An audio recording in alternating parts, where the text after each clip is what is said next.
welcome to WWP Genetics. We're thrilled to have you join us for another engaging and educational video. Today, I will be discussing 100 years since the first global ban. What have we learned?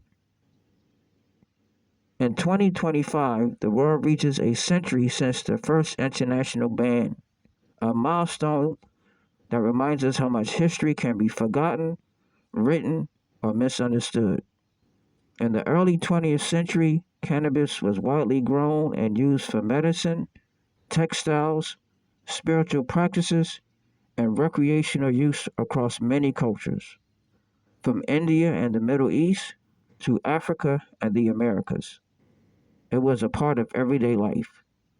But in 1925, the League of Nations added cannabis to its international drug control agreements.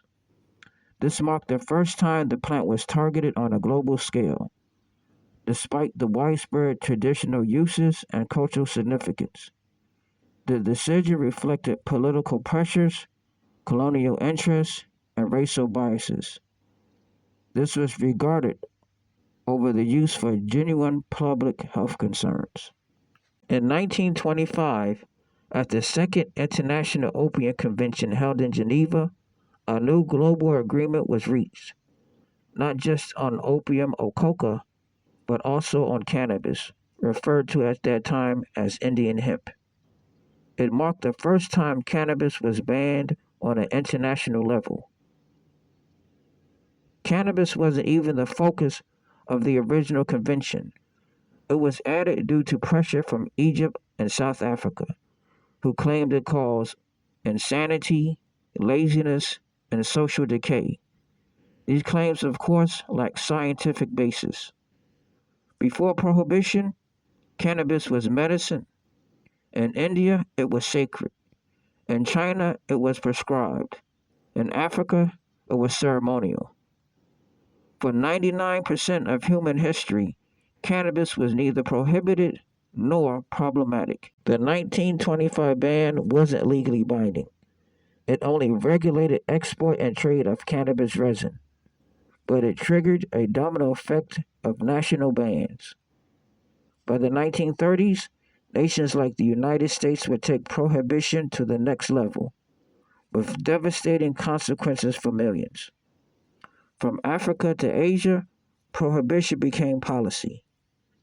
In South Africa, cannabis users were jailed. In France, stigma silenced research. In Nepal, land races were nearly lost to biopiracy. The 100-year anniversary has sparked global reflection and resistance. Prohibition didn't just criminalize users, it suppressed science. For decades, researchers were denied access to study cannabis. Patients were denied treatment. Well, what was crazy about all this, cannabis was once listed in the U.S. Pharmacopoeia as a remedy for dozens of ailments. The U.S. had a massive influence on international drug policy, led by Harry Anslinger, head of the Federal Bureau of Narcotics. The government launched an aggressive campaign to criminalize cannabis. By 1961, cannabis was formally prohibited under the UN's Single Convention on Narcotic Drugs, grouped with heroin and cocaine as dangerous, addictive, and without medical value. This solidified cannabis prohibition globally, tying the hands of countries that might have considered reform. Over the next 50 years, cannabis prohibition would devastate communities, especially marginalized ones. In 1996, California legalized medical cannabis. Uruguay became the first country to legalize nationally. Canada followed with full legalization. Germany, Malta, and Thailand are rewriting their laws. Reform is no longer fringe, it's mainstream. We're seeing governments acknowledge cannabis's medical potential, and in many cases, apologize for the harms of prohibition. We've learned that prohibition didn't work. It didn't reduce usage, it didn't protect people, it simply fueled black markets, over policing and mass incarceration.